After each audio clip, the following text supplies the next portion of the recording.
देखिए, हम लोग आपके एसपीएम स्ट्रेटेजिक परफॉर्मेंस मैनेजमेंट का स्टडी नोट 1 पढ़ रहे थे। उसके अंदर मैंने आप लोगों को बताया था कि परफॉर्मेंस मैनेजमेंट का मतलब है कि ये एक कंटिन्यू प्रोसेस है। इसके अंदर पहले आइडेंटिफाई किया जाता है कि आखिर जो एम्प्लॉय, जो वर्कर, लेबर है, वो किस चीज में स्ट्रांग है। उसे काम दिया जाता है, काम को मेजर किया जाता है, मॉनिटर किया जाता है, और जो भी गलतियां हैं उनको सुधारा जाता है, मतलब उसका डेवलपमेंट किया जाता है। इसके अलावा हमने ये भी देखा था कि जो एम्प्लॉय है उसके जो गोल्स हैं, ऑब्जेक्टिव्स हैं, उनको लिंक कर दिया जाता है कंपनी के गोल्स से। बाद में मैंने आपको परफॉर्मेंस अप्रेजल का मतलब बताया था। ये ईयर एंड में और मिड में होता है, साल में सिर्फ 2 बार होता है, और कुछ डिफरेंसेस यहाँ पर बताए थे। देखिए, इनसे रिलेटेड कुछ क्वेश्चन जो एग्जाम में आए हुए हैं आपके, वो मैं आपको यहाँ पर दिखा देता हूँ। देखिए, आपको दिखाई देगा साफ साफ। जून 2019 में ये दोनों क्वेश्चन आ चुके हैं। जून 2019 के हैं ये दोनों के दोनों क्वेश्चन, और दोनों क्वेश्चन 10-10 मार्क्स के हैं, 10-10 नंबर के हैं। डायरेक्ट क्वेश्चन है, performance management and performance appraisal क्या ये सिनोनिम है या डिफरेंट है? आपको इनके डिफरेंस बताने हैं। तो पहले आप परफॉर्मेंस मैनेजमेंट को समझा दें, परफॉर्मेंस अप्रेजल को समझा दें, उसके बाद में दोनों के डिफरेंस समझा दें। ये हमने अपने नोट्स में दिया हुआ है। एक और क्वेश्चन आया था, इसी अटेम्प्ट के अंदर ही आया था, कि परफॉर्मेंस मैनेजमेंट जो है उसके कंपोनेंट्स को एक्सप्लेन करो। ठीक है ना? तो ये रहे परफॉर्मेंस मैनेजमेंट के कंपोनेंट्स। यहाँ पर हमने पढ़े हुए थे परफॉर्मेंस प्लानिंग, अप्रेजल, देन उसके बाद में उनको करेक्ट फीडबैक देना, अच्छा उनको रिवॉर्ड प्रोवाइड करना, उनका इम्प्रूवमेंट करना।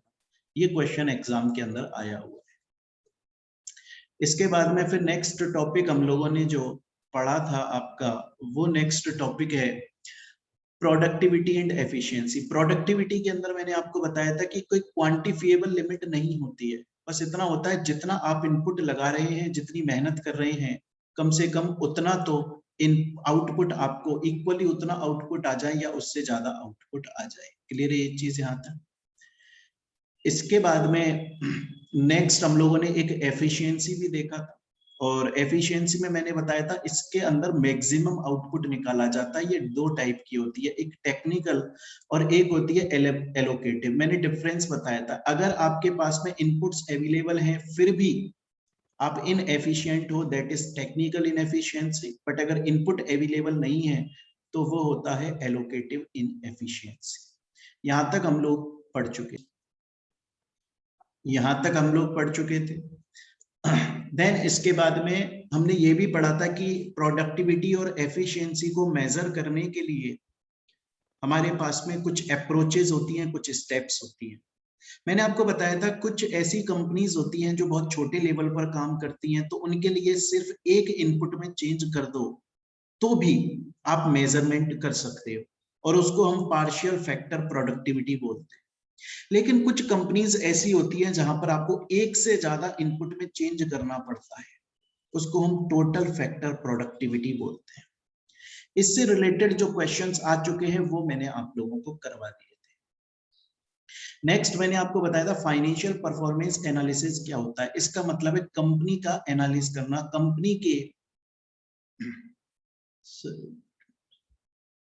ठीक है ना। इसका फाइनेंशियल परफॉर्मेंस एनालिसिस का मतलब क्या हो गया कि कंपनी की जो परफॉर्मेंस है फाइनेंस से रिलेटेड, उसके बारे में चेक करना, balance sheet, profit and loss, इन सभी चीजों।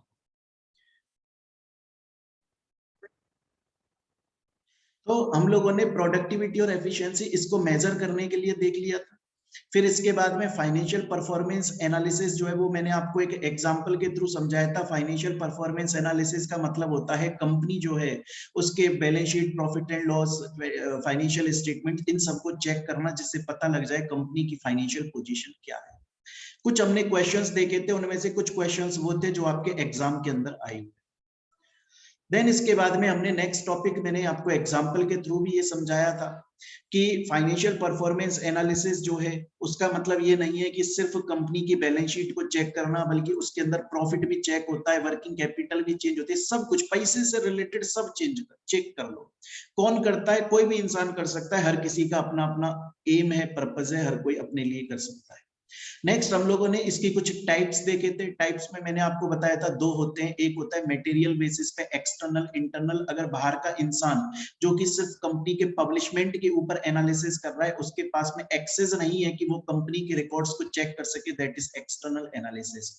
इंटरनल का मतलब होता है कि वो इंटरनल है, कंपनी के अंदर जा रहा है, हो सकता है कंपनी का एम्प्लॉय हो सकता है गवर्नमेंट ने भेजा है, हो सकता है कोर्ट ने भेजा है।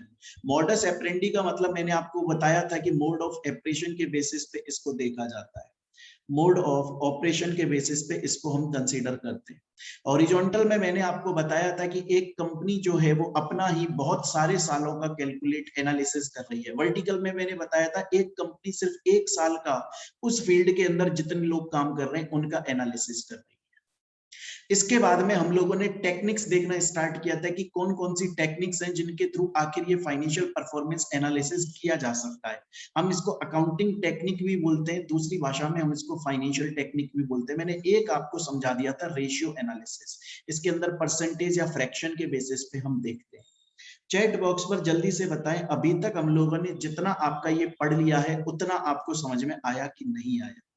अभी तक का हमने जितना पढ़ा है पिछले 3-4 क्लासेस में, उसमें डाउट है तो आप डिस्कस करें, वरना मैं आगे चलूं। क्लियर है? ओके।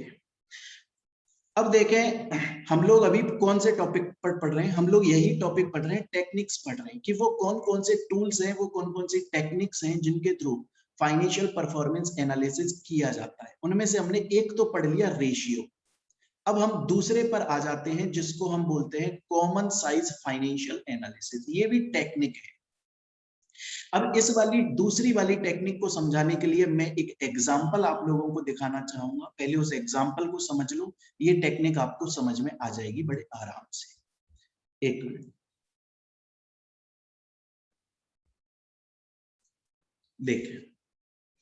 देखिए, एक बार की बात है, मैं अपने घर की छत पे बैठा हुआ था।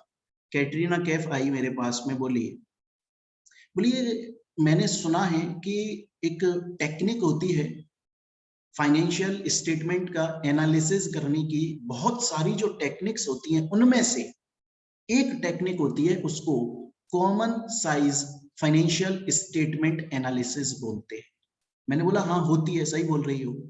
ऐसी एक टेक्निक होती है जिसके थ्रू फाइनेंशियल स्टेटमेंट का एनालिसिस किया जाता है। बोले नाम बड़ा लंबा चौड़ा लग रहा है यार इसका, ये हार्ड होती है क्या? बहुत ज्यादा सुनने में बड़ी हार्ड सी लगती है, क्या है ये? मैंने कहा कुछ हार्ड नहीं होता, बहुत इजी होती है ये टेक्निक। इस टेक्निक के अंदर एक कंपनी एक साल का उस फील्ड में, जैसे आज एग्जांपल के तौर पे लगाइए, एक कंपनी है आपकी एबीसी, और वो एबीसी कंपनी क्या करती है? वो एबीसी कंपनी मोबाइल मैन्युफैक्चर करती है। तो वो कंपनी एक साल का मतलब 2020-21 का, इस वाले फाइनेंशियल ईयर का, इस फील्ड में, मोबाइल बनाने की फील्ड में जो जो कंपनियां काम कर रही हैं उनका कंपैरिजन कर सकती है। इसका दिमाग खनक गया।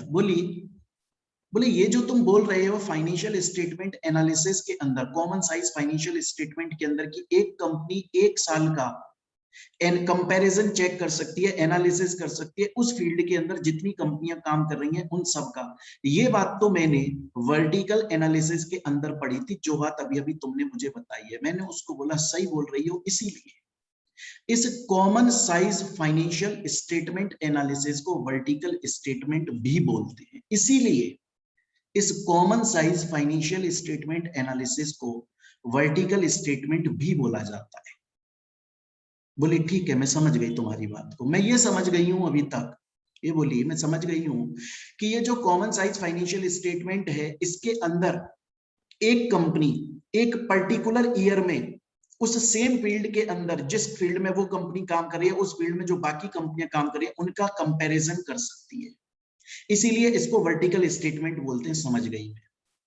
फिर खुद ही बोला लेकिन मैंने एक बात और सुनी हुई है, ये जो common size financial statement analysis है, जिसको तुमने बताया कि वर्टिकल एनालिसिस या वर्टिकल स्टेटमेंट भी बोलते हैं, मैंने सुना है कि इसको कंपोनेंट परसेंटेज स्टेटमेंट भी बोलते हैं। क्या ये बात सच है?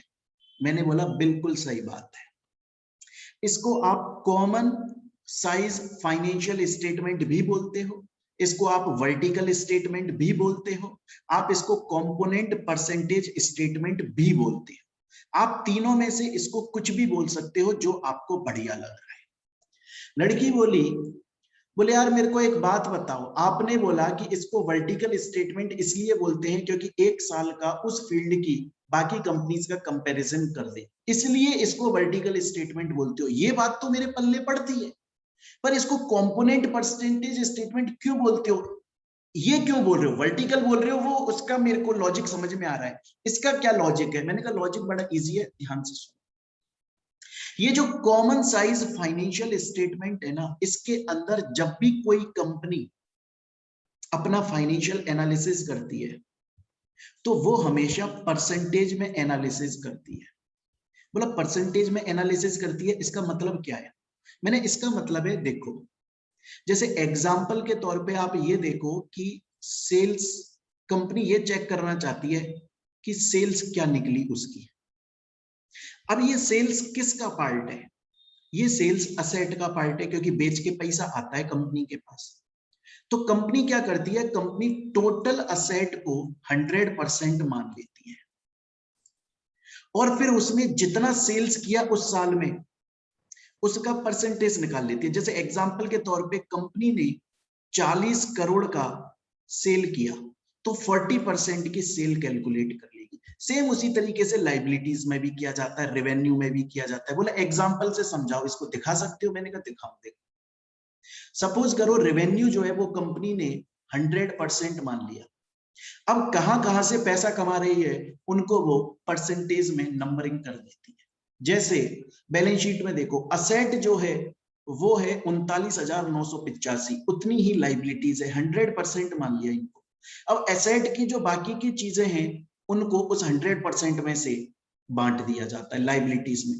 इसीलिए तो इसको हम नाम से पढ़ो ना यार, क्या नाम दे रखा है इसको? तुमने बोला वर्टिकल स्टेटमेंट बोलते हैं, उसके साथ में इसको कंपोनेंट परसेंटेज स्टेटमेंट बोलते हैं। परसेंटेज क्योंकि इस common size financial statement analysis के अंदर हर चीज को परसेंटेज में चेक किया जाता है। जो मेन चीज होती है ना उसको 100% दे दिया जाता है, जो हमें निकालनी है उसको हम उसका परसेंटेज निकालते हैं। बोला फॉर्मूला समझाओ इस बात का मुझको। मैंने कहा फॉर्मूला क्या समझना है इसमें? Item of interest divided by reference item. बोला मतलब? मैंने कहा तुम्हें सेल निकालनी है ना, तुम्हारा इंटरेस्ट किस में है? बोला मेरा इंटरेस्ट सेल में, मुझे सेल की जानकारी लेनी है। मैंने कहा तुम्हारा आइटम ऑफ इंटरेस्ट हो गया सेल, इसे ऊपर रख दो। रेफरेंस किसका लोगे? सेल किसका पार्ट है? बोला टोटल एसेट्स का, नीचे करो उसे, टोटल एसेट्स डिवाइड कर दो, तुम्हें परसेंटेज में निकल के आ जाएगा। तब जाकर इसको समझ में आया कि कॉमन साइज फाइनेंशियल स्टेटमेंट, तब इसको ये बात समझ में आई कि कॉमन साइज फाइनेंशियल स्टेटमेंट भी एक टेक्निक होती है जिसके अंदर आप एक साल का बहुत सारी कंपनीज का कंपैरिजन कर सकते हैं। इसको हम वर्टिकल स्टेटमेंट भी बोलते हैं, इसको हम कॉमन कंपोनेंट परसेंटेज स्टेटमेंट भी बोलते हैं। एक बार मुझे सभी बच्चे बताएंगे अभी तक की मैंने जो इतनी आपको गाथा सुनाई है, क्या ये समझ में आई आपको कि नहीं आई? जल्दी से बता। ये समझ में आ गया? इस जो दूसरी टेक्निक हमने पढ़ी है कॉमन साइज फाइनेंशियल स्टेटमेंट, इसको वर्टिकल स्टेटमेंट भी बोलते हैं, इसको कंपोनेंट परसेंटेज स्टेटमेंट भी बोलते हैं। अगर कोई आपसे पूछे वर्टिकल काई को बोलते हैं, बोल देना एक साल का बहुत सारी कंपनीज का जो सेम फील्ड में काम कर रही है उनका कच्चा चिट्ठा निकाल लो। और कंपोनेंट परसेंटेज इसलिए निकल रही है क्योंकि ये हर बात को परसेंटेज में बोलता है, इसको दूसरी भाषा आती नहीं है। फॉर्मूला जो है वो बड़ा सिंपल सा ये लिखा हुआ है।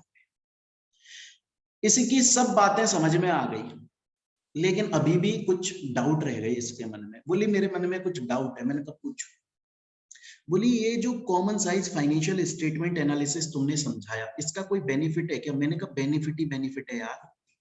बोला बेनिफिट क्या है? मैंने कहा तुम, अगर कोई कंपनी है वो चाहे तो सिर्फ अपना एनालिसिस कर ले, और वो चाहे तो कंपैरिजन कर ले बाकी कंपनीज के साथ में। बेनिफिट नहीं है क्या ये? बोली हाँ यार बेनिफिट तो है। मैंने कहा बस तो लिख लो, याद रखना एग्जाम में अगर आ जाए कि भैया कॉमन साइज फाइनेंशियल एनालिसिस का कोई बेनिफिट होता है? होता है यार, अपना निकालने के साथ साथ में बाकी कंपनियों का भी निकाल। लड़की होशियार है, बोला बेनिफिट होता है ये बात समझ में आ गई, नुकसान भी होता है क्या? बोला मैंने सुना है, ये खुद ही बोली, बोला मैंने सुना है कि सोचो एक बार के लिए सोचो। अच्छा उससे पहले एक और चीज, जब मैंने इसको ये बोला कि मैंने कहा बेनिफिट होता है, अगर आप चाहो तो अपना सेल्फ का भी निकाल सकते हो, कंपैरिजन खुद कंपनी अपने बारे में निकाल ले, और चाहे तो कंपैरिजन कर ले। लड़की बोला ये कंपैरिजन करने वाला जो है उसको लीगल भाषा में क्या बोलते हैं? उसको लीगल भाषा में नाम दिया गया है क्रॉस सेक्शनल एनालिसिस। हिंदी का मतलब कंपैरिजन बिटवीन कंपनीज।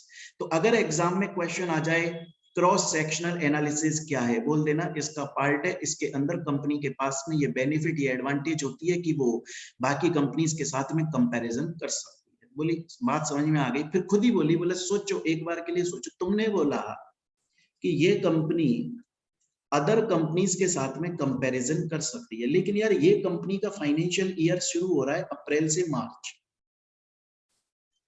लेकिन ये जो कंपनी है कोई XYZ नाम की कंपनी है, ये उल्टी है, ये अपना अप्रैल टू मार्च नहीं लेके चलती, ये तो जनवरी से दिसंबर कैलेंडर ईयर वाला लेकर चलती है। फिर मैंने कहा फिर नहीं होगा कंपैरिजन, ये लिमिटेशन। अगर बेनिफिट है तो भैया कुछ नुकसान भी है। नुकसान में ये है कि अगर कोई कंपनी अपना फाइनेंशियल ईयर ही दूसरा लेकर चल रही है तो फिर हम उसका क्या करें? फिर कैसे कंपैरिजन कर लोगे? नहीं कर पाओगे। बोली गोली मारो, तुम तो ये बताओ ये जो कंपनी है ABC, ये बाकी की कंपनीज जो हैं उनसे करना चाहती है कंपैरिजन, लेकिन पता चला कि ये कंपनी कुछ दूसरी अकाउंटिंग पॉलिसीज यूज करती है, ये कंपनी दूसरी अकाउंटिंग पॉलिसी। हाँ गोली मारो, इसमें नहीं होगा कंपैरिजन, ये भी लिमिटेशन है। तो ये इसके कुछ लिमिटेशन है, इसका फायदा ये।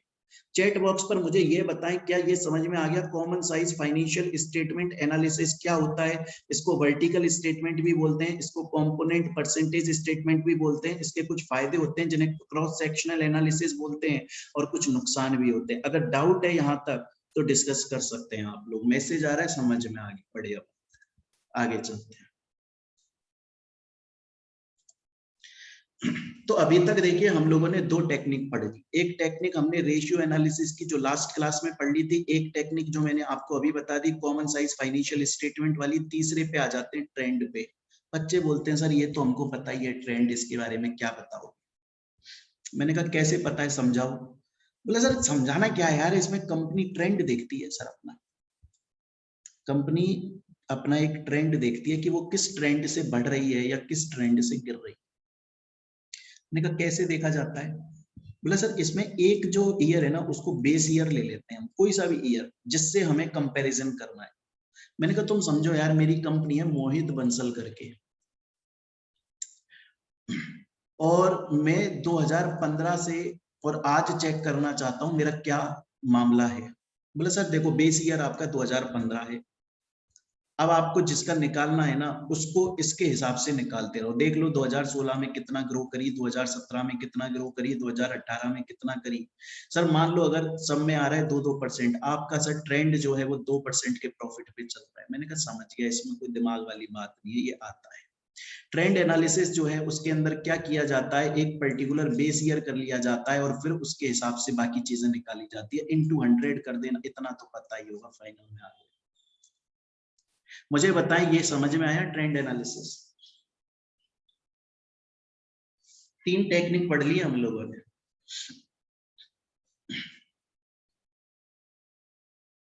एक तो पढ़ लिया रेशियो एनालिसिस, परसेंटेज में ले लो, फ्रैक्शन में ले लो।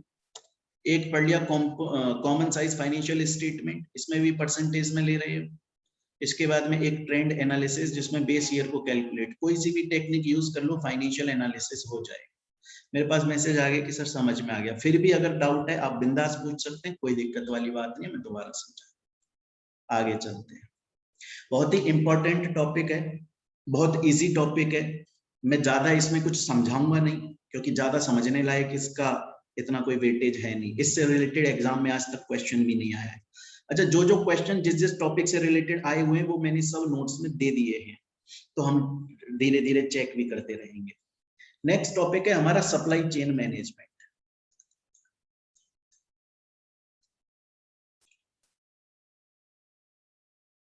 मेरे पास में एक क्वेश्चन आया है कि सर ये आपने ये जो 3 टेक्निक बताई हैं सर, इनमें से वो कौन सी टेक्निक है जो सबसे ज्यादा यूज करी जाती है? सबसे ज्यादा प्रैक्टिकल सेंस में अगर आप बात करोगे तो रेशियो एनालिसिस को यूज किया जाता है।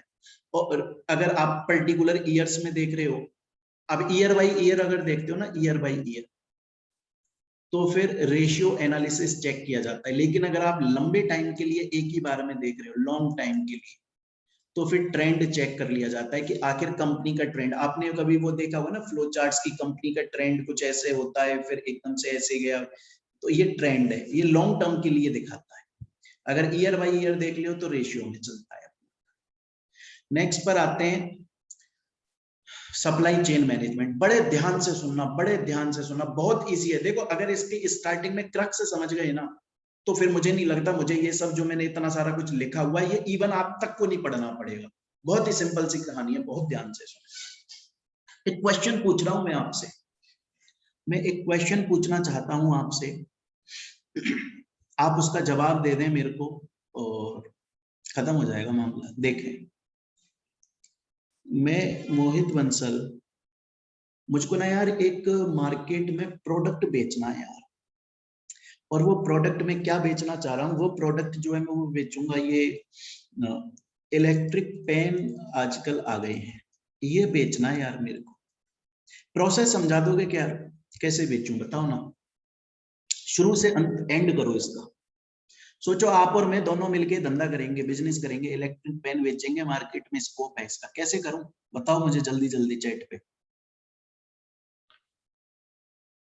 बताओ भाई, मैनेजमेंट के लोग आप लोग।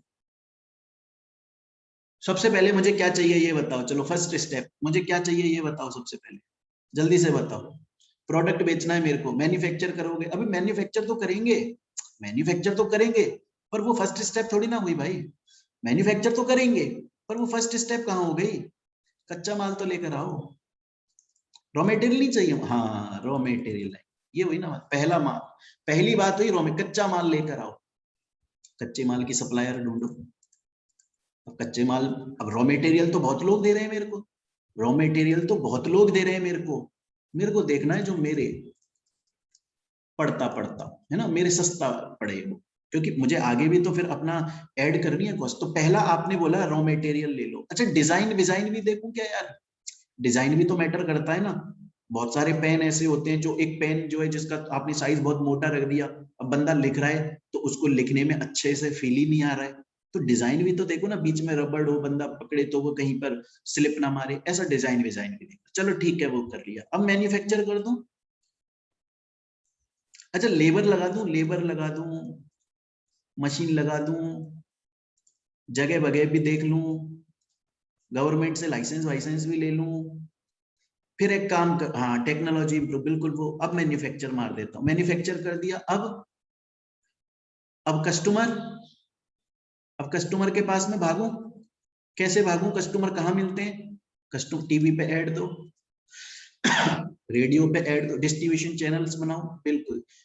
पता है ये सब आपने क्या बता दिया, ये सब हो गया हमारा टॉपिक, यही तो बता रहे हो आप, और क्या, सप्लाई चेन मैनेजमेंट, चेन भाई चेन, देखो लिखा हुआ है, देखो साफ साफ क्या लिखा है, क्या क्या करोगे आप सप्लायर ढूंढोगे, आप बीच के लोग ढूंढोगे, है ना, आप फिर खुद मैन्युफैक्चर करने लग जाओगे, ट्रांसपोर्ट सब कुछ आप खुद, आपने एक मैनेजमेंट बना लिया ना, आपने एक चेन बना ली। जैसे मैं और एग्जांपल देता हूं आपको, समझिएगा, मैं एक एग्जांपल देता हूं, देखो अभी तक क्या है, मेरा एक दोस्त है, मेरा एक फ्रेंड है, वो ना उसकी एक दुकान है, वो दुकान पे क्या करता है, फर्टिलाइजर बेचता है, खाद की दुकान है उसकी, खेतों में यूरिया डीएपी ये डलता है ना वो है। वो मेरे से बोला बोला यार मोहित, यार मेरी ये दुकान है, इसमें क्या यार कंपनी का माल है, कंपनी मेरे को माल देती है, उसमें बीच में मैं थोड़ा सा अपना कुछ रिटेल का कमीशन बचा लेता हूँ और आगे मैं ग्राहक को बेच देता हूँ, मजा नहीं आ रहा यार। मैंने कहा अच्छा, बोला कंपनी तो हमसे एडवांस में पैसा ले लेती है, तो ग्राहक जो है वो बाद में दे रहा है, किसान आदमी बोलता है फसल कटने के बाद, तो मैं दुखी बहुत हूँ यार। मैंने बोला तू एक काम करना यार, गोली मार, किसान को यूरिया चाहिए, डीएपी चाहिए, और सब यूरिया डीएपी एक तरह के होते हैं, तो खुद का बना। तो सबसे पहले पता है हमने क्या किया, सबसे आज अब ये जो बिकते हैं ना, ये किस में बिकते हैं, पैकेट में बिकते हैं या फिर मोटे मोटे कट्टों में बिकते हैं। गांव की भाषा में इसको कट्टा बोला, बोरी बोला जाता है, ठीक है, पैकेट बोल दो आप इसको। हमने उसका डिजाइन बनवाया, एक हम गए मशीन फैक्ट्री वाले के पास कि भैया इतने कट्टे निकाल दे, शुरू में 1000 कट्टे निकाल दे बस हमको। फिर हमने क्या किया, कच्चा माल लेकर आए, कहीं से हमको कच्चा माल लेकर, फिर हमने लेबर इकट्ठी कर ली। अब देखो चेन सिस्टम बनता जा रहा है, देखो चेन बनती जा रही है एक बार। अब हमने मटेरियल आया, लेबर ये आ गया, लेबर ने इसको भर दिया, लेबर ने इसको सिल दिया, स्टिचेस मार मतलब पैक कर दिया इसको। पैक करने के बाद में मैंने क्या किया, मैंने एक लड़का अपॉइंट किया, मतलब उस मेरे दोस्त ने लड़का अपॉइंट किया। मैंने बोला सुन बे, गांव की सब दुकानों पे भग जाए यहाँ से और सबसे बोल, और कट्टा ले जा, एक एक डिजाइन ले जा। बोला हम ये बेचते हैं, ये बेचते हैं, ये बेचते हैं, ये बेचते हैं, ये बेचते हैं, ये बेचते हैं, ये बेचते हैं। 100 में से कम 10 लोग हमको ऑर्डर देंगे। मुनाफा बढ़ गया साहब, हमारा मुनाफा बढ़ गया। इससे कॉस्ट कटिंग हो गई एक तो हमारी, एक हमारा खुद का चैनल बन गया, एक हमारी खुद में मार्केट वैल्यू बन गई, एक फ्यूचर का स्कोप बन गया, प्रॉफिट हमें ज्यादा मिलने लगा। ये है सप्लाई चेन मैनेजमेंट। ये सब कुछ बता दिया मैंने। अगर ये एग्जांपल समझ में आ गया तो पूरी कहानी समझ में आ गई आपको, पूरी कहानी। धीरे धीरे हमारे धंधे पानी बड़े हो जाएंगे, मतलब जब बंदे का दुकान बड़ी हो जाएगी, वो अभी तो क्या करता है, अभी तो कोई ट्रैक्टर जो है उसको किराए पर लेता है।